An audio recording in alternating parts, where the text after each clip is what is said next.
Si pueden ver la pantalla. Sí, sí se observa muy bien. Listo, sin más que decir, adelante, Silvia. Sí, chicos. Buenas tardes. Como ya lo dijo en el preámbulo, mi nombre es Silvia Rategui Vega, soy estudiante de Medicina en la Universidad de Ucayali. Y en esta oportunidad lo que vamos a hacer pues es darles razones y criterios para que ustedes, como estudiantes de medicina, empiecen a investigar, ¿no? Entonces, esta presentación la he decidido dividir en tres partes. Las definiciones como qué significa investigación, los beneficios de investigar, o sea, qué gano yo investigando desde pregrado, y cuáles son los mayores mitos o las mayores trabas que nos autoponemos eh, eh, para no empezar, o no dar ese primer paso, ¿no? El, Empezamos por las definiciones. Lo que vamos a hacer es, en esta oportunidad, es tener dos puntos importantes para definir algo, ¿no? Desde nuestra lengua castellana, y luego va a estar el punto operacional, que vamos a tomar a los descriptores de salud como ente referencial para esto. Entonces, ¿qué nos dice el diccionario, básicamente? ¿Qué es ciencia? Hemos escuchado en las últimas oportunidades que ciencia es o se ha estado divulgando ciencia de una forma incorrecta, en especial en medios de comunicación. Entonces, ¿qué es ciencia según la Real Academia de la Lengua? Es un conjunto de conocimientos obtenidos mediante observación, razonamiento, sistemáticamente estructurado y de los que se deducen principios, leyes generales con capacidad predictiva y comprobables experimentalmente. Mientras que investigación, la RAE nos dice que es la acción y efecto de investigar. ¿Pero qué es investigar? Entonces, es realizar actividades intelectuales experimentales de modo sistemático, una vez más utilizan la palabra sistemático, con el propósito de aumentar los conocimientos sobre determinadas materias. Y según los descriptores de la salud, DEX, dice que ciencia es el estudio de los fenómenos naturales mediante observación, medición y experimentación, y mientras que la investigación o experimentación crítica y exhaustiva tiene que ver con una correcta interpretación, la revisión de conclusiones, teorías o leyes aceptadas de nuevos hechos descubiertos o la aplicación de la misma. O sea, es la búsqueda de algo, la revisión de algo y la aplicación de algo. Entonces, al final, tenemos a la ciencia como un todo, como un general, como esa masa de conocimientos que hemos adquirido a lo largo y a lo ancho de nuestra historia humana. Y tenemos a la investigación como un ente que va a terminar sirviendo a la ciencia, ¿no? O sea, la investigación va a hacer que la ciencia, prospectivamente hablando, aumente. Entonces, en la imagen lo que podemos reconocer es que la ciencia es este globo inflable que se está teniendo, y la investigación es el inflador, o sea, el ente por el cual de una forma sistemática, estructurada, va a terminar aumentando los conocimientos en ciencia, ¿no? ¿Y quién es esta persona que va a terminar ejecutando justamente la acción de inflar? O sea, ¿quién es el que va a aportar la mano de obra, de una forma para decirlo, para que la investigación precise y termine siendo parte de la ciencia, ¿no? Entonces, también hemos catalogado en los últimos meses qué es la definición de científico o qué es la definición de investigador. Muchos de ustedes habrán visto que ponen científico peruano o en otras pone investigador peruano, ¿no? ¿Cuál es la diferencia? Son lo mismo. Según la Real Academia de la Lengua, dice que científico es aquella persona que se dedica a una o varias ciencias, mientras que investigador simplemente lo califica como alguien que investiga. En caso de los DEX no tienen una definición para la palabra científico, pero sí para la palabra investigador.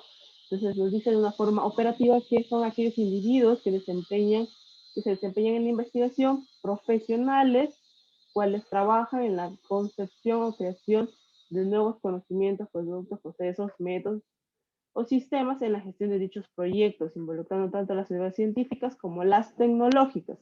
Entonces, en conclusión, un científico es aquella persona que se va a dedicar toda su vida a la ciencia, pero para que te dediques a la ciencia, tienes que ayudar a ese inflador, que es la investigación, a que contribuya a que ese conocimiento termine siendo parte de un todo, que hoy le denominan en forma general a la ciencia, ¿no? Entonces, para ser científico hay que ser investigador porque hay que hacer investigación. Entonces, ya nos vamos dando cuenta de que en perspectiva es lo mismo, pero son complementarios a. Entonces, tenemos que ver, primero, esas definiciones son importantes para que uno entienda por qué es importante investigar en forma general, o sea, en forma general, qué es cuál es el afán de que yo dé ese primer paso para decir, sí, voy a hacer una investigación, pero ¿por qué? Porque estoy ayudando a que ese globo, a ese fenómeno que se está suscitando, como lo dice, es un fenómeno que se está suscitando, se pueda medir, se puede experimentar, se puede analizar. Con esas vías ustedes tienen que ir y hacer una investigación, ¿no? Un aporte de. Entonces, en nuestro medio hay médicos que son justamente investigadores y también por su afán a que se dedican a la ciencia, son científicos de una u otra forma. Entonces tenemos un caso como es el doctor Mesones. ¿Y cómo yo sé si uno de mis docentes, hay una pregunta, cómo yo sé si uno de mis docentes dice que es investigador, pero cómo sé yo que sí es investigador? Hay dos formas. La primera, y la que normalmente se utiliza, es irte a Scopus, pones Scopus Author, si te pones Scopus Author en Google, el primer link, pones clic, pones el primer apellido y el primer nombre de tu docente y te va a salir si tiene o no tiene publicaciones en Scopus. Ahí te va a salir, así tengas o no tengas cuentas en Saber o en Scopus. Igual te va a salir una lista de cuántas personas tienen ese apellido y ese nombre y que tengan publicaciones en Scopus, ¿no? Ahí puedes ver, hay muchos doctores, ahorita lo vamos a ver, cómo ustedes pueden determinar si investigan o no. La otra forma, de formada también, es entrando a Concitec o al CTI, ponen también el nombre y apellido de sus docentes y les va a salir también las personas que más o menos tienen los mismos nombres, ¿no? Hacen clic en la persona pues, correcta y les va a salir así, tal cual, como lo están viendo en la pantalla. Entonces, ven el cuadrito rojo. Este cuadrito rojo, cuando una persona académica es investigador, Concitec lo califica así, investigador Concitec. En este caso, el doctor tiene el grupo de Carlos Monge y es un nivel 1, ¿no? Que es el máximo nivel que normalmente se tiene en las nuevas normas de Concitec. Entonces, el doctor sí puede denominar investigador, ¿no? Porque Concitec ha comprobado en su hoja de vida del doctor que efectivamente tiene los requisitos, porque son unos requisitos. También pueden descargar, también pueden entrar a Concitec, ahí hay o ponen simplemente unas bases para ser nombrado investigador en Concitec. Y les va a salir un PDF primero. Ahí son varios requisitos que tienen que cumplir los médicos o cualquier profesional que desee ser considerado investigador según la Concitec. Entonces el doctor es investigador. Otro ejemplo, el doctor Díaz Vélez, ¿no? El doctor Díaz Vélez también es investigador. En este caso él es un Carlos Monge nivel 2, ¿no? Entonces, ambos son considerados, ambos son médicos. El doctor Mesones es egresado de la Universidad Nacional de Piura. El doctor es egresado nacional de la Pedro Ruiz Gallo.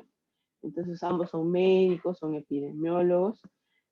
Inclusive el doctor Díaz Vélez fue premiado por el brillante manejo que hizo frente a la primera ola en Lambayeque, ¿no? Por salud. Entonces, la otra forma, como les dije, es por Google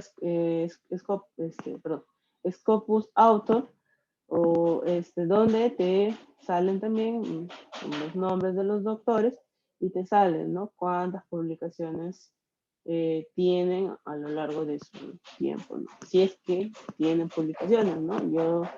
Este, personalmente yo también he hecho seguimiento a muchos docentes que se autoalaban diciendo que investigan, pero cuando uno va a los hechos, es que en investigación, así como en ciencia, todo tiene que ser tangible, todo tiene que ser probable, como lo dice la misma definición, tiene que ser experimental, o sea, tiene que ser con hechos. Entonces no podemos simplemente decir, yo soy investigador porque yo sí he llevado un curso, dos cursos y ya soy investigador. No, una persona es investigador porque investiga. Para demostrar que uno investiga, tiene que de una u otra forma publicar sus investigaciones.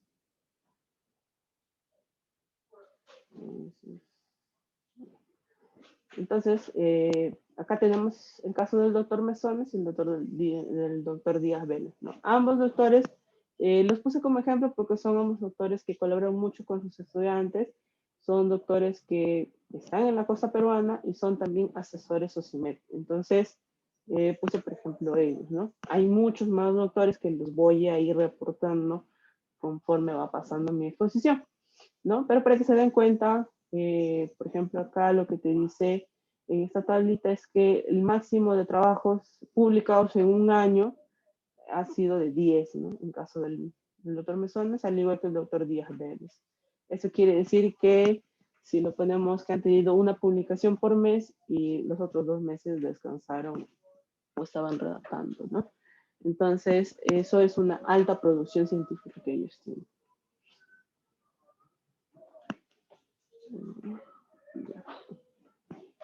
Entonces, los beneficios, ¿no? Porque ya una cosa es decir, pues ellos son doctores, ya llevan tiempo, tal vez empezaron a investigar desde el primer año, no sé.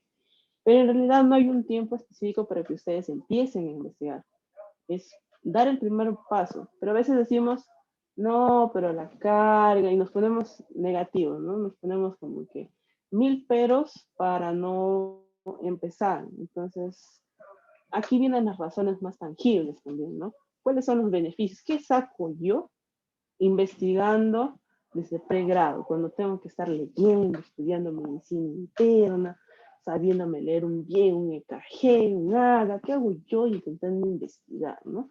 Ya, bueno, esos son algunos de los beneficios que se pueden obtener. Beneficios personales como becas, dinero también, de forma monetaria y experiencia, ¿no? En forma societaria, lo que vamos a ver, pues, es la titularidad SOCIMED. Y institucional, ustedes recuerden que por más de que nosotros pertenezcamos a sociedades científicas y que estas a la misma pertenezcan a SOCIMED, nuestro ente rector, o sea, la institución que a nosotros pertenecemos en primera instancia es a nuestras universidades. Entonces, también hay un reconocimiento institucional, ¿no? En especial por la parte de SUNED. Ahora, dentro de lo que son las becas, normalmente estas son posgrado, también puede ser durante el grado, algunas pasantías que se dan, en especial en SOCIMED, también en EMERGE, en UCIL, etcétera, etcétera. Hay oportunidades para que ustedes empiecen a investigar. Sí, hay más becas, pero quiero que se den cuenta que después de que ustedes terminen la carrera, todavía tienen que seguir intentando investigar, y sobre todo hay becas que les ayudan en eso, porque una vez que nosotros acabemos, probablemente durante el pregrado, lo que nosotros buscamos es que las cosas o no nos cuesten o nos cuesten muy poquito porque somos estudiantes. Pero una vez que nosotros somos médicos, las cosas cambian. Entonces, y las cosas empiezan a costar mucho más, en especial las maestrías, ¿no? Entonces, una oportunidad para que ustedes puedan obtener una beca posgrado es justamente empezando a investigar. Si se pueden dar cuenta en estas becas, un prescindible dice experiencia previa en investigación y formación, conocimiento estadístico. ¿Cómo ustedes van a demostrarle al que les está ofreciendo la beca, en este caso EMERGE, que ustedes tienen experiencia previa en investigación, información, conocimientos de estadística? La única forma es que ustedes le digan, acá están mis papers. acá están mis publicaciones, mis trabajos publicados, presentaciones en congresos, aquí está mi experiencia. Es la única forma en que ustedes pueden validar su experiencia en investigación. No es asistir a un curso, no es asistir. La intención de los cursos de investigación en general es que ustedes aprendan a investigar y lo lleven a la práctica. Es tal cual como ustedes quisieran. Quizás muchos de ustedes quisieran ser cirujanos al acabar la carrera. Perfecto. Ustedes no solamente pueden ser cirujanos leyendo libros de cirugía. Ustedes tienen que ser cirujanos operando. Tal cual es el mismo ejemplo al momento de la investigación. Ustedes no pueden decir que son investigadores solo por asistir a cursos. Ustedes son investigadores porque han investigado. Esa es la gran diferencia. Entonces, uno de los beneficios que se pueden obtener es obteniendo una beca. Normalmente la maestría de Merge o de la Cayetana en general está valorizada en $20,000 en toda la maestría aproximadamente, ¿no? Entonces, son $20,000 que te vas a ahorrar. Entonces, si empiezas a investigar desde pregrado, porque esto no vas a... Recuerden que bueno, yo estoy a puertas de entrar al internado, pero es el internado, viene el CERUM, y de ahí tienes que hacer la especialidad o hacer la maestría. Y es un tema más personal, pero ese es el camino de vida, por así que nos espera, ¿no? Entonces, entre el internado, que no hay tiempo, el CERUM, que también es bastante opresivo porque tienes que ir a una zona rural, fuera, muchas veces sin señal de internet, etcétera. Entonces, la limitación también existe para el momento de investigar conforme tú lo quieres hacer. Entonces, es momento que ustedes se den cuenta, una de las grandes ventajas es que ustedes pueden obtener becas a posgrado. Otro también que ofrece becas es las becas presidenciales o por parte de universidades extranjeras. En este caso son para investigadores que están queriendo hacer su posgrado, pero en filosofía, ¿no? Es Philosophy Doctor, es el famoso PhD o PhD. Entonces, eso también son contribuciones que tiene el Estado para que ustedes también puedan postular, pero recuerden que esta postulación es mucho más masificada que las postulaciones que se pueden tener en entes como el México, ¿no? En el tema de ganar incentivos, por ejemplo, hago el ejemplo de mi universidad tiene un canon de energía de gas, y por ese canon tiene que hacer esta clase de convocatorias de proyectos de investigación e innovación desde pregrado, ¿no? En este caso, por ejemplo, como pueden ver, los requisitos son bastante sencillos, ¿no? Es ser parte de la universidad básicamente y que el proyecto esté dentro de los lineamientos que ellos especifican. Pero también hay una retribución monetaria, que puede ser que si es básica la investigación, es 50,000 soles. Si es aplicativa, puede llegar hasta 60,000 soles. Si es de desarrollo tecnológico, puede llegar de 70,000 soles. Y de innovación puede llegar hasta 120,000 soles, ¿no? Esos son el monto que ellos de una u otra forma te ofrecen para que tú lleves a cabo la investigación de. Claro que esto va a estar acorde de tu mismo presupuesto que tiene que estar en tu proyecto de investigación, ¿no?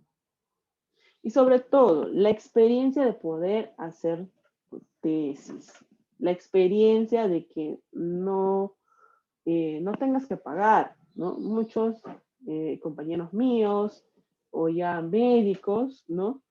Pagaron para que hagan sus tesis. Ustedes van a tener la experiencia y la pericia de poder hacer su tesis. A pesar de que la tesis es un poco complicada, lo digo por experiencia propia, porque también estoy haciendo mi tesis, pero ya yo tengo más o menos la estructura en mi cabeza y ya sé por dónde tengo que ir, mientras que mis compañeros no. Entonces la falencia que ellos tienen es bastante importante, ¿no? Sobre todo empezando por la temática de sus investigaciones y terminando por las inconsistencias metodológicas que tienen sus propias tesis. Entonces, ustedes van a tener esa pericia, esa experiencia de saber por dónde van a llevar su tesis, cuál va a ser el tema de su tesis, y ir trabajándola desde ahora, ¿no? Tal vez quieren hacer un corte, tal vez quieren hacer, no sé, un caso control, que les puede llevar un poquito más de tiempo, entonces ya desde ahora ya ir planeando más o menos cuál va a ser su orientación de su tesis, ¿no? Hay otros como yo, por ejemplo, que esperamos hasta el último momento para decidirnos por un tema, pero es así, ustedes pueden ir trabajándolo poco a poco o decidirse al momento que tengan que hacerlo, pero van a tener la experiencia, así como les dije, un cirujano no se hace cirujano solo, puede ir a charlas, solo por tener un cartoncito que le diga que sí, llevó la paroscopía. No, un cirujano se hace porque espera, tal cual. Un investigador, alguien que investiga, tiene que investigar. Entonces, ustedes van a tener esa experiencia de poder hacer su tesis con total tranquilidad, ¿no? Por ahí el asesor les puede ayudar en ciertas cositas, pero no va a ser unas grandes observaciones tampoco el asesor, porque ustedes ya lo van a tener más o menos concisa la información. Entonces, ese es un punto clave. En los beneficios societarios, esta es una presentación para una sociedad, SOCEMONS, y por ende ustedes tienen que siempre velar por el bien de su sociedad, siempre tienen que ser camisetas SOCEMONS. Entonces, un punto importante de ser societario es buscar la titularidad ante SOCIMED. Básicamente, estos son los requisitos para que ustedes obtengan la titularidad ante SOCIMED, ¿no? Y que es un gran beneficio. ¿Por qué? De qué, una vez más, paréntesis, ¿de qué me sirve a mí ser titular en SOCIMED? Pues su sociedad va a tener el poder de decidir hacia dónde quiere orientar SOCIMED. Ese es el poder que tienen los titulares, de poder votar. El poder votar es muy importante, estamos a puertas de elecciones y tenemos que entender eso. Entonces, en SOCIMED es importante tener este voto para poder tomar decisiones sobre quién va a ser, quién va a asumir tal cargo, si hay que solucionar algún problema, si hay que pertenecer a algún tipo de comité, etcétera, etcétera, etcétera. Es muy importante tener en cuenta estos lineamientos, ¿no? Solo para hacer un recordaris, una de las requisitos es un trabajo en la jornada que nos representa en la norte, 4 trabajos en los 2 últimos congresos, en este caso pueden ser 2 en Trujillo, 2 en Tacna, 3 en Tacna, 1 en Trujillo, 1 en Trujillo, 3 en Tacna y así, puede ser variable, ¿ya? Pero tienen que ser 4. Y lo más importante, esos 4 tienen que ser expuestos por ustedes, o sea, por un miembro de su sociedad. Entonces, ustedes mismos tienen que encabezar la investigación. Y lo último, y lo que más cuesta muchas veces es la publicación científica, ¿no? Son 3 publicaciones, 2 artículos en formato IMRD. Por si no saben, IMRD es introducción, materiales y métodos, resultados y discusión, ¿no? O sea, un artículo original o similar a este, y el otro puede ser, pues, una carga al editor, una revisión de casos, etcétera, etcétera, ¿no? Pero son los requisitos para que ustedes puedan ser titulares. Como digo, ser titular no es palmearse, decir, soy titular, no, tener el poder de decidir hacia dónde quiere orientar a la SOCIMED, cuál va a ser las decisiones que se tomen en asamblea para fortalecer a la SOCIMED, y conforme SOCIMED se fortalezca, también se van a fortalecer las otras 37 sociedades que actualmente pertenecen.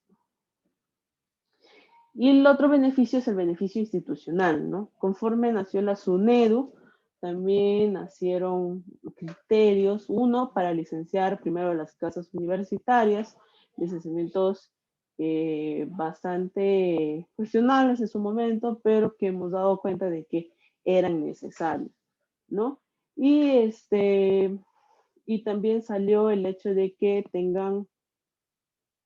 parte de la SUNEDU también tenía que hacer la fiscalización del manejo interno de las instituciones. Además de eso, iban a empezar con 3 fases, ¿no? La primera fase que fueron las mismas universidades, la segunda fase que son las facultades, Han empezado por la de medicina primero, y las últimas que va a ser como una especie de rediseñación de los requisitos básicos, ¿no? O sea, qué requisitos avanzados se van a necesitar a partir de ahora.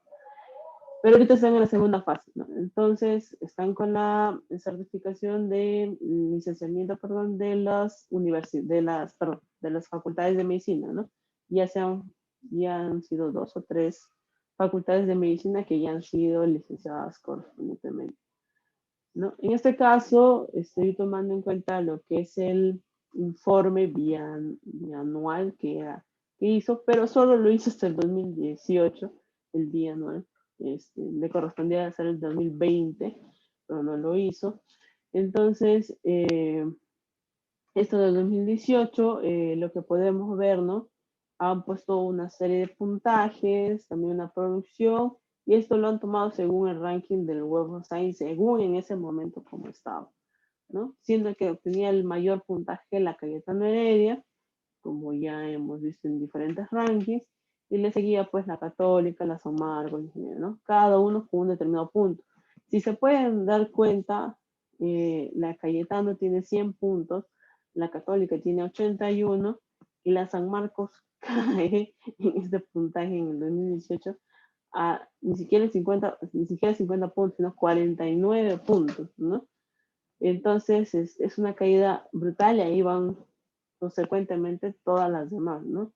En este caso, por ejemplo, del Web of Science, su casa de estudios no aparece, yo lo busqué así como 3 veces y no aparece, pero sí aparece la mía, que está en el puesto 38 con 2 puntos, ¿no? 2 puntos, ¿no? De 100 que tenía la Cayetano. ¿No? El otro ranking que tomaron fue de Scopus también. Si se dan cuenta, entre esta y esta, no hay diferencia, o sea, siguen siendo las 10 universidades, siguen estando igual, ¿no? Solo hay un cambio de posiciones una a la otra, pero siguen siendo, las 10 primeras siguen siendo las mismas. Igual, en este caso también de Scopus, estaba la Cayetano, y también, en este caso sí estaban ustedes en el puesto 37, y mientras que mi universidad está en el puesto 43, ¿no? Entonces, esta realidad, si bien es cierto, se puede observar en lo que salió en su informe de, eh, de la SUNEDU, pero también se puede observar en otras universidades, ¿no? Hay otras universidades, en especial las privadas, las que sí invierten, ¿no? Yo me he estado fijando justamente en estas y me di cuenta que solo 4 universidades son nacionales, las otras son privadas. Entonces, eh, es bastante dura la realidad, pero esa es la realidad que se vive en el Perú, ¿no? Lamentablemente las privadas tienen una inversión de fondo mucho más grande y sobre todo lo que hacen ellas es invertir en las personas que investigan. Tengo por amigos míos universidades, no son todas, son solo algunas, las que te perdonan la mensualidad, ¿no? Digamos, tú publicaste hoy día en una revista, Scopus tiene cuartiles, ¿ya? Scopus divide sus revistas, digamos 50 Scopus es una base, revistas, otra. Entonces, sus revistas la divide en 4 cuartiles, Q1, Q2, Q3 y Q4. Entonces, la Q1 y la Q2 en un 99.9% creo que solo son muy pocas, algunas revistas españolas que están en Q2, creo, que se puede publicar en español, ¿no? Todas las demás son en inglés, ¿no? Y de Q3 a Q4, casi un 80% son revistas en hablen castellano. Entonces, ¿qué ocurre? Si tú publicas en una revista Q4, te bajan como el 5 o 10% de tu matrícula, ¿no? Si tú publicas en una revista Q3, te van bajando, ¿no? Creo que este es el caso de la Continental, si no me equivoco. Hay otras más también, pero así sucesivamente, ¿no? Y en caso de que tú tengas una producción científica, digamos, has publicado 2, 3 artículos en una Q3 o una Q2 o en una Q4, o simplemente miran la cantidad, no he publicado 3, 4 artículos en una Q3 o una Q4, igual ellos te van a ir disminuyendo tu mensualidad, incluso si ven esa proactividad que tienes durante 2 años, tú has publicado un montón, ellos te pueden perdonar los siguientes años tu matrícula, o sea, empiezas a estudiar gratis, ¿no? Siempre y cuando tengas el detalle de poner la afiliación a tu universidad y sobre todo, tengas que poner pues eh, la afiliación de tu universidad y hay otro registro. Ah, y te mantengas invicto en tus notas, ¿no? Ahí también te perdonan la matrícula. Entonces, es importante eso, saber, ¿no? Que hay universidades que sí invierten y que sí están escalando, ¿no? Eso es en el 2018, porque ese es el informe que hizo la SUNED en el 2018, ¿no? Pero un corte actual, podemos ver que algunas se repite y otras que no aparecían en ese informe empiezan a aparecer, como es la Universidad San Ignacio de Loyola, es la Universidad Continental, ¿no? Empiezan a aparecer en este mapa y nos resulta no solamente curioso, sino importante el desempeño que han tenido que venir realizando, que en 2 años tengan que subir a rankings muy importantes, ¿no? Esa es la de Scopus, la actual. Entonces podemos notar un gran crecimiento que han tenido estas casas de estudio, ¿no? Entonces, a partir de un cambio definitivamente de su staff de docentes, de su staff de, de, de investigadores propios, de crear unidades de investigación, maestrías mucho más especializadas, y entonces eso les va calando y les va posicionando en un mejor ranking. Y bueno, ya hemos visto los beneficios que se pueden tener, ¿no? Se pueden tener beneficios de que tu universidad figure en el top 10 de la SUNED o de algún ranking internacional, ¿no? Y por último, vamos a ver lo que es rompiendo mitos, ¿no? Mitos que creemos que son ciertos, pero en realidad solo son argucias que nos autoimponemos para no hacer investigación, ¿no? Y el primer mito es que la investigación es difícil. La investigación es difícil, ¿no? Es para gente pues súper mega erudita que tiene un conocimiento pues brutal. Y estamos incorrectos, ¿no? ¿Por qué no? ¿Por qué pedimos a la investigación difícil? Porque nos enseñan mal. Ese es el principal ítem el que va a motivar a los demás. Porque cuando nos enseñan mal la investigación, como es en mi casa de estudios, por ejemplo, me pasé tesis 1, tesis 2, escuchando a José Supo, que es una persona que tiene 1000 videos en YouTube, pero no tiene ni una publicación ni en el periódico, ¿no? Pero se hace pasar por investigador y ya hemos visto que un investigador tiene que tener ciertas condiciones, ¿no? Entonces, esa clase de enseñanza no sirve, ¿no? Que te hagan ver videos de una persona que no investiga y que solo lo está hablando porque te van a aprobar la tesis y ya, o sea, porque tu universidad es nacional y no se toman el tiempo ni la molestia de leerlo, porque solo tienes que cumplir con que esté más o menos adaptado al formato y ya. Eso no te va a dar las ganas de investigar porque dices, "Ya, eso es fácil", o hay que pereza, ¿no?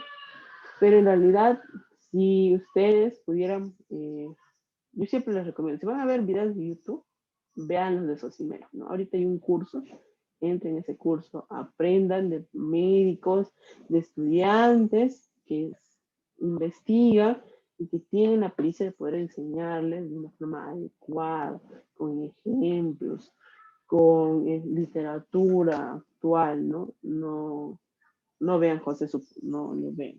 ¿Okay? Ya. Entonces, de una forma inadecuada, ¿no? Haciéndote leer libros, ¿no? Ya, léete ese libro y vas a aprender a investigar, y así no es, ¿no? Entonces, tenemos que tener en cuenta que la primera dificultad para que nosotros digamos que investigar es difícil es que nos las enseñan mal.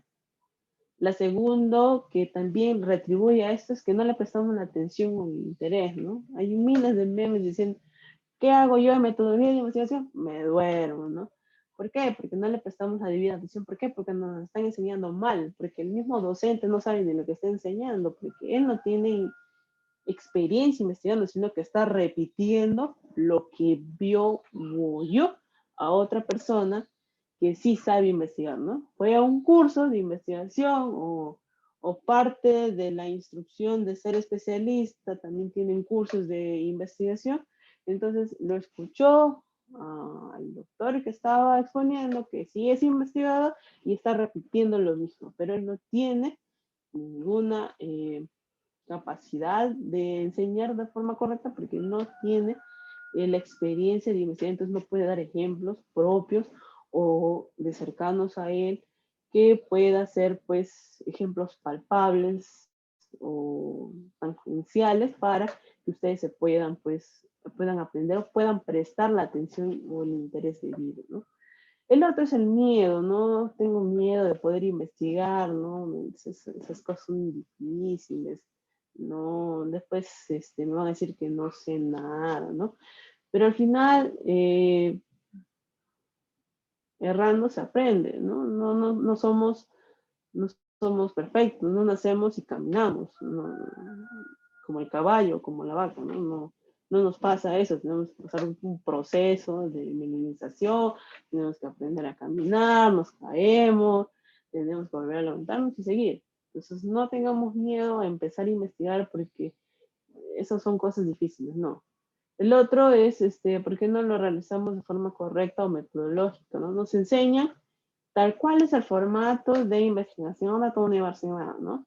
Como es en mi caso, ¿no? En mi caso, la universidad tiene un formato para hacer proyectos de tesis y la tesis misma, ¿no? Que es el informe final, ¿no? Pero al final no te explican eso, no te explican que un proyecto es un previo, es donde tú dices, donde tú analizas el tema, porque buscas información donde tú analices y ves más o menos cómo vas a enfocarte o cuál va a ser la metodología que vas a usar, cuál va a ser el diseño de investigación que vas a usar, cuál va a ser el instrumento que vas a usar, qué variables vas a medir, qué variables no vas a medir, cuál va a ser tu dependiente, o sea, no te explican nada de eso, simplemente te dicen, aquí está el formato, guíate del formato, y eso es todo, ya se acabó, ¿no?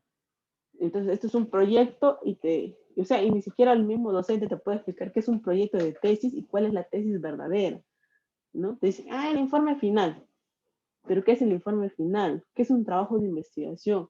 Confunden una cosa con otra y muchas veces pasa porque en la jurisprudencia del Estado, proyecto de inversión es algo ya tangible, es algo que ya se va a realizar, ¿no? Y ellos asumen que un trabajo de investigación es lo mismo que un proyecto de investigación.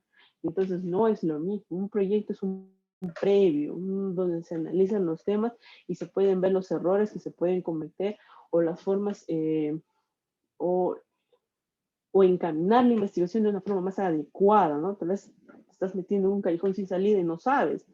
Entonces para eso se tiene que orientar. Pero no te pueden explicar eso porque para ellos es lo mismo. Entonces, un trabajo de investigación es algo ya hecho, donde tú sacas la encuesta, los resultados, la base de datos ya la tienes, ya la has analizado, la has pasado por Stata, por SPS, por donde tú quieras, y ya tienes porcentajes, ya tienes números, ya tienes odds ratio, riesgo relativo, ya tienes todo eso. Eso es un trabajo, o sea, ya hecho, ya acabado. Mientras que un proyecto es voy a hacerlo, un trabajo que ya lo hice. Entonces, ni ellos mismos saben la diferencia, entonces lo enseñan de esa forma. Entonces, al alumno, independientemente si sabe o no sabe investigar, lo confunden, porque ni ellos mismos saben lo que están enseñando al final. Entonces, ese es un grave error que se comete, en especial en las universidades, en especial los docentes que no son investigadores y cometen ese error, ese perjuicio, y al final terminan diciendo, no, muy complicado esta vaina, no, mira, tengo que hacer esto, tengo que hacer lo otro, no, otro día. Y al final lo dejamos hasta hacer la tesis y en la tesis no sabemos ni por dónde vamos a empezar, ¿no? Por dónde lo vamos a agarrar al toro. Entonces, ese es un punto importante que debemos sacarnos a la cabeza, ¿no? Vayamos a donde nos van a enseñar de forma correcta, Por eso hay médicos investigadores. Como digo, si ustedes quieren saber si es un médico investigador, búsquenlo. Vayan, demuestren que sí, investiguen. La única forma de investigar, lamentablemente, la única forma de que ustedes demuestren que son investigadores y que hacen investigación es con cosas tangibles. La cosa más tangible es una publicación científica. El siguiente mito, que es la investigación es solo para los que quieren investigar, ¿no? Ah, tú que quieres investigar, así me dicen mis compañeros, tú que investigas, pues eso sabes y te diviertes hacer esas cosas, ¿no? Pero en realidad no, investigar es en todo. En nuestro caso es para trabajos y cursos. Lo que yo sí les puedo decir aquí es que si ustedes ya saben cómo es citar en Vancouver, háganlo siempre, chicos, háganlo siempre. O sea, no es que hoy día alguien les vino, les dio una charla de cómo citar en Vancouver, primero los autores, luego el nombre, luego háganlo siempre en sus monográficos, en cualquier presentación, háganlo, citen sus trabajos tal cual se cita en Vancouver. Así se van a ir acostumbrando poquito a poco a la forma de citado, a la forma de ordenamiento. Utilicen gestores de referencia, utilicen Mendeley, Soltero, cualquiera de los dos sirve perfectamente, pero háganlo. Lo más importante es hacerlo, porque es la única forma en que ustedes se van a acostumbrar. La parte más complicada al iniciar investigación es, uno, la búsqueda de información, dos, es saber citarlos. Entonces, ambas cosas las van a aprender haciendo sus monográficos. A todos nos piden hacer seminarios, a todos nos piden hacer ciertos tipos de presentaciones. En esos momentos aprovechen y hagan su correcta búsqueda bibliográfica, hagan su correcto citado, para que poco a poco ustedes se vayan acostumbrando a esa temática. Y ya cuando tengan que hacer investigación, o sea, que se pongan así fuertes, ¿no? Y ya empiezo con esta investigación, o se pongan fuertes y firmes y digan, voy a empezar con la tesis, ya tengan el gusto de poder hacer esos ejercicios. Con el tiempo, recuerden que la práctica es el maestro, entonces con el tiempo ustedes van a aprender a leer mejor un paper, van a aprender mejor a analizar lo que dice el paper, ¿no? Hace 3, 4 semanas me inscribí a una ponencia sobre periodistas que hablaban cómo leer correctamente, leer correctamente un paper, ¿no? Entonces, parte del periodismo decía, ¿no?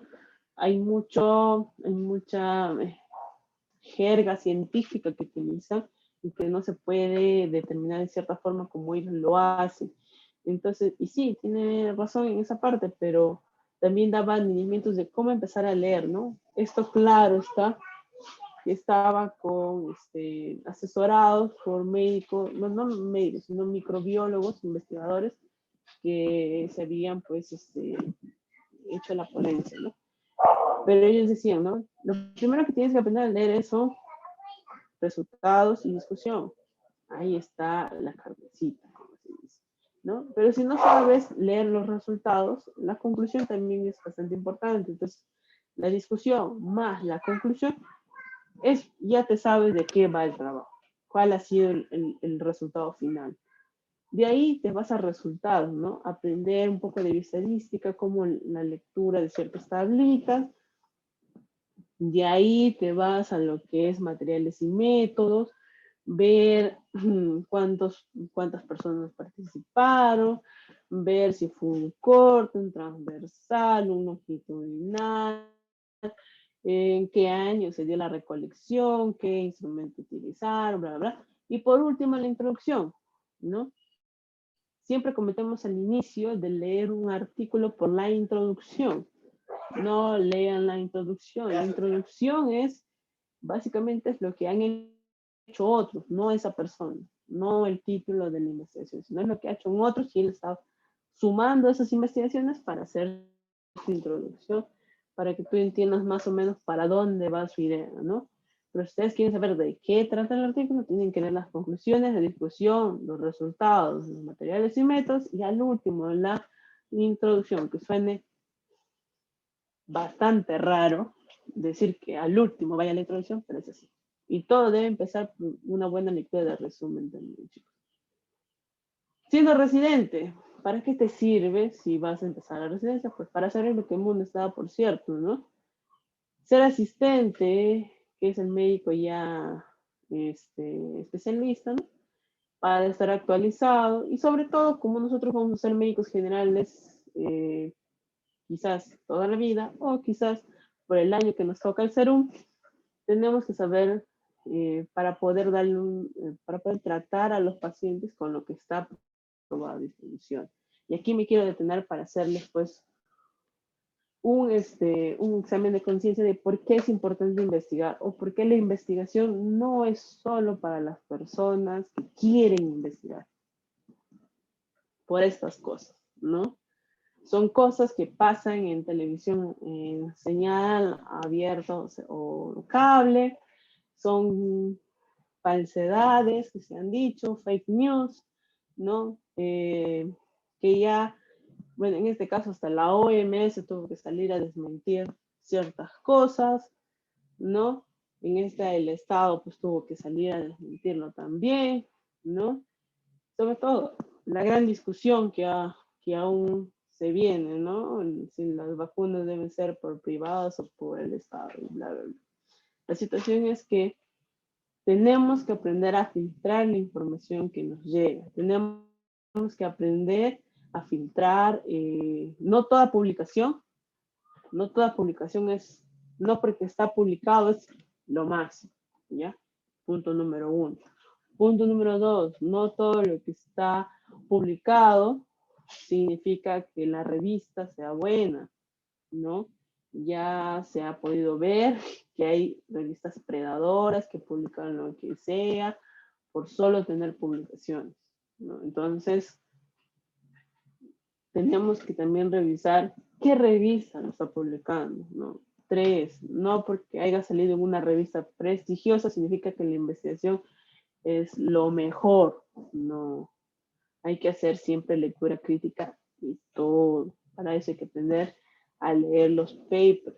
Como les digo, si ustedes recién están empezando, deben hacerlo como esta periodista estaba recomendando, porque esa periodista tampoco es investigadora, es periodista, no es médico, no, o no se sabe la mayoría de jergas que nosotros utilizamos en un hospital. Entonces ustedes sí, más o menos están encaminados en qué es un síndrome, qué son signos, qué son síntomas, población, prevalencia, incidencia, ya deben tener esos términos como que bastante repetitivos de una u otra forma. Entonces, en este caso, la periodista lo que recomienda es eso, y yo también les recomiendo que empiecen a leer así los papers, ¿no? De forma crítica, no empiecen por la introducción, a veces la introducción es demasiado larga y a la mitad ya te da pereza de saber lo que quiere decir al final. Entonces, lean primero la discusión, luego las conclusiones, los resultados, los materiales y métodos y por último, la introducción, ¿no? Para que no les sea tan pesado y por último, tengan que leer de acuerdo a lo que están buscando, ¿no? Sobre todo eso. Ahora, el mito 3 es, en el pregrado no se puede, ¿no? Tenemos a SOCIMED, tenemos a su sociedad científica, a SOCIMUS, a la mía, a SOCIEMU, ¿no? Pero sobre todo a SOCIMED en general, ¿no? Este es de la unidad de investigación bibliométrica del UCIL, sacó esta información, ¿no? Que hasta el 2019 nosotros teníamos 242 publicaciones en Scope, ¿no? En Scope, ¿no? Con una afiliación hacia Socimed, ¿no? Entonces, todas estas publicaciones están hechas por estudiantes de medicina, ¿no? Todas han estado involucrados al menos un estudiante de medicina en la misma, ¿no? Y en el año pasado, que es el año pandémico, tuvimos 202 publicaciones, ¿no? Entre artículos originales, reporte de casos, cartas al editor, etcétera, etcétera. En total se tuvo 202 publicaciones hechas por estudiantes de medicina, hechas por personas como yo, como tú, que están estudiando medicina, que tienen las mismas situaciones, no las mismas cargas académicas, pero sí el mismo temaje, igual tenemos que ir a rotar al hospital, bueno, eso era antes, ¿no? Pero igual, todos hemos sufrido por las clases virtuales, rotaciones virtuales, exámenes clínicos virtuales, revisión de casos virtual, todo hemos hecho virtual. Pero aún así han seguido investigando y ese es el resultado final. 202 publicaciones el año pasado. En el mito número 4 es, no se investiga la calidad, no hay investigaciones de calidad en el Perú. ¿No? Ya lo hemos probado, como pueden ver incluso en esta figura, donde hay publicaciones en Q1, han ido aumentando, por ejemplo, en el 2018 tuvimos 18 publicaciones en Q1, en total tenemos 27, en Q2 hemos tenido 62, o sea, sí, si lo ponemos, perdón, si lo ponemos y lo basamos al mapa macro, ¿no? Ya, ¿cómo está Argentina? ¿Cómo está Chile? Nos vamos a deprimir, ¿no? Porque obviamente ellos tienen una mayor inversión, no solamente estatal, sino por parte de las casas de estudio, porque volviendo a los beneficios institucionales, a ellos les interesa más que los alumnos investiguen desde pregrado, porque les da nombre, les da peso, les da, ya, mira cómo sube. En nuestro caso, en nuestro Perú, lamentablemente tenemos autoridades conformistas que con lo poco que hacen, creen que está bien todo. Entonces, eso nos ha llevado a que veamos a la investigación como algo lejano, como que algo solo se hace en laboratorio o algo que solo se hace en universidades grandes como Harvard, Columbia, Oxford, Cambridge, etcétera, etcétera. No, chicos, no. También se hace investigación y también se hace investigación de calidad en Perú. Solo que tenemos que solo que tenemos que hacerlo nosotros. No esperar que otra persona nos venga y nos diga, ¿quieres estar en una investigación? No, hagamos nosotros. Nosotros seamos los que impulsemos la investigación y seamos demos ese primer pie, ¿no? Si nos volvemos a nivel mundial, ¿no? Cuando Neil Armstrong llegó a la luna, ¿no? Este es un pequeño paso para el hombre, pero un gran paso para la humanidad. Entonces, empecemos con ese pequeño paso, con ese pequeño descriptivo, con esa pequeña investigación que queremos hacer de prevalencia y evidencia, con ese factor asociado a, y vayamos a partir de eso aumentando nuestro nivel. Tal vez empecemos con un descriptivo, como yo lo hice en su momento, luego un analítico, de ahí tal vez un casos controles, por ahí tal vez hacemos una revisión bibliométrica, ¿no? Un poquito más avanzado, y así sucesivamente vamos aumentando nuestro nivel, ¿no? No intentemos encontrar la pólvora antes del tiempo, ¿no? Y para saber también si se hace investigación en Perú, con Fundación de Perú, en los últimos 5 años hay 9.267 resultados en PADME, ¿no? Entonces, que busquen PADME, todo el mundo demanda buscar en PADME, pero nadie sabe buscar en PADME, ¿no? Ya, pero hay 9.000 investigaciones, más de 9.000 investigaciones que han hecho en los últimos 5 años que han tenido la afiliación de Perú. Igual en Science Direct, que es el portal de Scopus, también ha habido 87.000, ¿no? Pero esto es en forma general, ¿no? En general, no he podido filtrar en los últimos 5 años. En forma general, desde el primer paper hasta el último hay 87 constituciones. Y por último, los expertos en investigación no me van a hacer caso, ¿no? Yo soy un cachimbito, yo estudio en una nacional, aquí nadie me hace caso, parezco loquito, ¿no? Entonces, hay médicos afuera, lamentablemente, o en su mayoría de veces no se encuentra en los casos de estudio de uno, tiene que ir a buscárselos, pero sí hay personas que sí te pueden enseñar y que tal vez no sean expertos, porque no importa, ya hemos denotado con este lamentable caso que es el vacunagate en nuestro Perú, que no hay ese término de eminencia, sino hay el término de evidencia, ¿no? Tú puedes ser una eminencia, puede tener graves faltas éticas, ¿no? Y también faltas que pueden conllevar a incluso situaciones con la justicia, ¿no? Pero eso, no por ser experto, es que tú seas, pues, como se dice en mi tierra, la última chupada de mango, ¿no? No lo eres, ¿no? Sino que tienes las habilidades, las capacidades de poder enseñar a otros a investigar. Y esas capacidades y habilidades que las tienen algunos investigadores hay, y que son jóvenes, y que acaban de salir de las aulas, y que están haciendo su maestría en estos momentos, y que están con total disponibilidad de poder ayudarlos y investigar de la forma en como uno desea, ¿no? Estos son 4 doctores: el doctor Álvaro Taipe, que me gusta mucho ayudar a los estudiantes; el doctor Dante Quiñones; el doctor Juan Huacho; la doctora Jennifer Vilches, ¿no? Acá tenemos al doctor Díaz Vélez, al doctor Moisés Apolaya, ambos también doctores. También pertenecieron a sus sociedades respectivas cuando eran estudiantes. Ellos saben por las vías crucis que tenemos que pasar nosotros para querer investigar de forma correcta, y ellos están totalmente disponibles para ayudarnos, ¿no?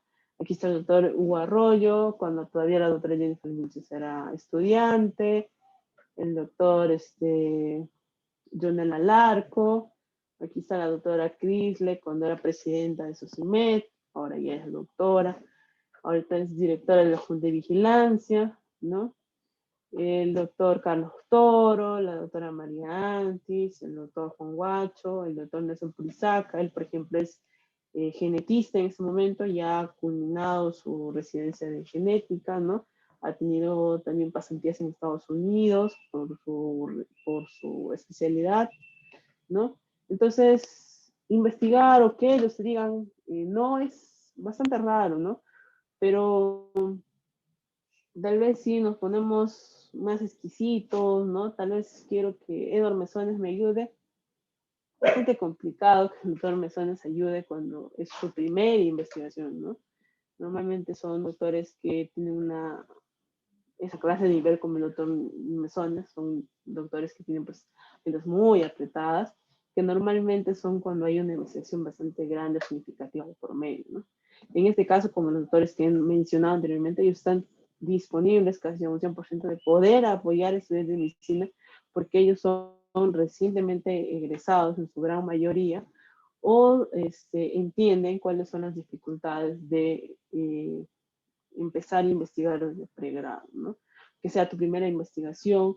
Normalmente, como a mí me pasó en su momento, ¿no? Yo quería que me enseñaran de la manito, ¿no? Ve, así se hace una introducción, así se hace un material de métodos, esto es un diseño de investigación, ¿no? Esta investigación se hace así, la redacción de la discusión se hace de esta forma, ¿no? Los resultados, para entender los resultados, entender bioestadística un poquito, mira, ves esta tabla se lee de esta forma, ¿por qué? Entonces, muchas de esas cosas, estas clases de doctores se van a enseñar, son investigadores, están reconocidos por Concitec, entonces, por ahí va mi recomendación, ¿no? O sea, no es que no les van a prestar atención, sino es cuestión de ir a buscarlos. Lamentablemente no, muchos de ellos no trabajan en las universidades, pero, mejor dicho, no trabajan en nuestras universidades, pero sí están dispuestos a apoyarnos en lo que es investigación, ¿no? Y por último, ya acabando, recomendaciones, ¿no? Investigar no es difícil, pero sí implica compromiso. Por parte de ustedes tienen que estar comprometidos a lo que van a hacer, a qué es lo que quieren en verdad del trabajo que se están empeñando en hacer, ¿no? ¿Cuál es su objetivo final de esto? Y llevarlo a culminación, ¿no? Muchas veces lo que yo he visto, muchos de mis compañeros, es que empiezan a investigar y a la mitad del camino se desinflan y ya no quieren nada, ¿no? No hagan eso, no se desinflen, continúen. Comprométanse a que la investigación que acaban de empezar, ese primer paso que ya dieron, den unos segundos para estar firmes, para seguir avanzando, ¿no? Ahora, si se falla la primera, seguir intentando. En especial, si tienes un trabajo, ¿no? Y lo quieres mandar a publicar sobre todo, y te dice que no, la revista, la primera, manda la otra, sí. Ten dos, tres alternativas. Mándala solo a una revista, manda solo una revista por revista. Sé que es complicado, pero es así. Entonces, si la primera te rechaza, la segunda te aceptará. Si la segunda te rechaza, la tercera será. Y así sucesivamente. Así es el manejo. Chicos, por favor, no hagan publicación duplicada, por favor. Ahora, no intentar encontrar la pólvora en la primera investigación. No intenten hacer un metaanálisis en la primera investigación. No intenten hacer un corte en su primera investigación. Vayan de poquito a poquito. Primero un observacional, luego un transversal, un descriptivo, perdón, de ahí un transversal, un caso control pequeño, o un factores de riesgo asociados a, o un CAP, que es un conocimiento, actitudes y prácticas, que también estaba de moda hace mucho tiempo, y así, de poquito a poquito. La primera, la segunda investigación, si lo pueden hacer con otras facultades o se pueden unir a grupos, perfecto, sí van a ir aprendiendo, sí van teniendo un ritmo. Pero ya a partir de la tercera investigación que ustedes tienen que hacer, lo tienen que hacer uno, solos, y dos, ya tienen que empezar a subir de level. Si están solo en descriptivos, pasar a analíticos. Si están solo en analíticos, ya quizás invertir un poquito en experimentales o quizás irte al otro lado que son las revisiones de segunda intención, como son las revisiones sistemáticas, bibliométricas, etcétera, ¿no? Ir subiendo de nivel, ¿no? La otra recomendación es distribuyan bien su tiempo. Primero son estudiantes de medicina, ¿sí? Y segundo tienen que saber investigar, ¿no? Cuando yo ingresé a medicina me dijeron que hay un paradigma, ¿no? Que es estudiar, estudiar, estudiar, ¿no? Es una frase que tiene mi decano hasta el día de hoy, lo sigue diciendo, ¿no? Pero yo lo he modificado y es investigar, enseñar e investigar, ¿no? Ese es mi paradigma que siempre digo, ¿no?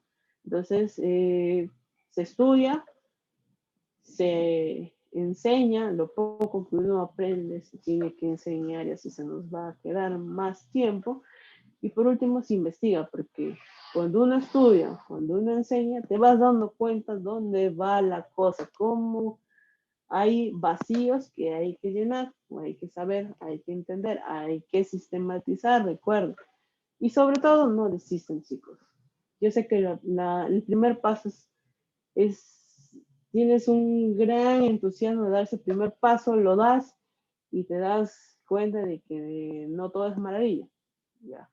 Pero no desistan, continúen. Acaben ese pequeño trabajo que tienen pendiente, acábenlo. Aprovechen las vacaciones, aprovechen el tiempo libre, aprovechen sábado, domingo, que no se sale, vayan, acaben ese trabajo, redactenlo bonito, mándenlo a publicar y luego empiezan con otro, ¿no? Entonces, no desistan. El primer paso es alentador. A veces da mucho miedo, pero hay que darlo eh, para poder ser diferentes, ¿no? Muchas veces vemos que en nuestros docentes vemos casi un copy y pega de uno tras otro, ¿no? Esperan que todos salgamos igualitos, básicamente, con una misma idea, ¿no? Con esa idea de que hay que estudiar, hay que estudiar, hay que estudiar y hay que acabar la carrera, acabamos la carrera, hacemos el internado, hacemos el servicio, hacemos la residencia y ya se acabó ahí, ¿no? Ya eres especialista y ya y puedes morir tranquilo porque ya no es así. La medicina es compleja, la medicina es demasiado variable, demasiado eh, bonita para solo encasillarla en esa línea de tiempo, ¿no?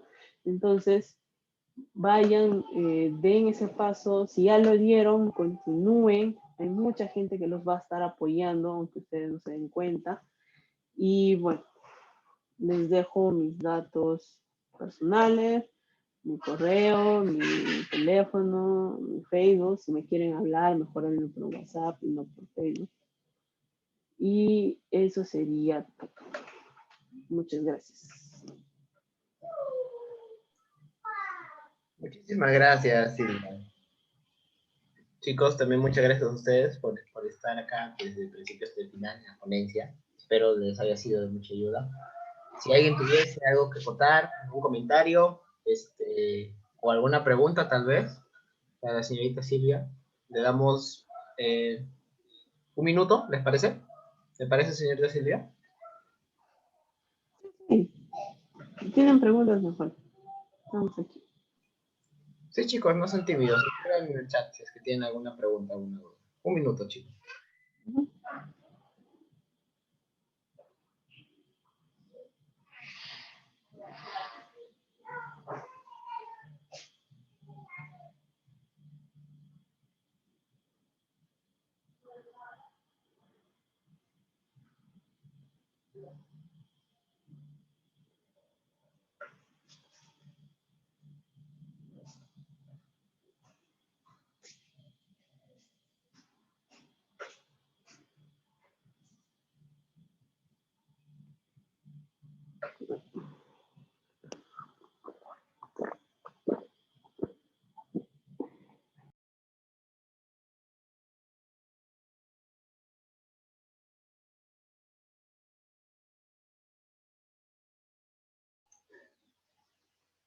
Bueno, en vista de que todo ha quedado bastante claro, nuevamente muchísimas gracias, señorita Silvia Gayatri, por su presencia acá en nuestro webinar.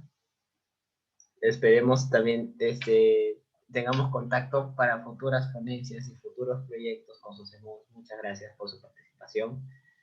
Chicos, en un momento les voy a pasar el pase de lista final.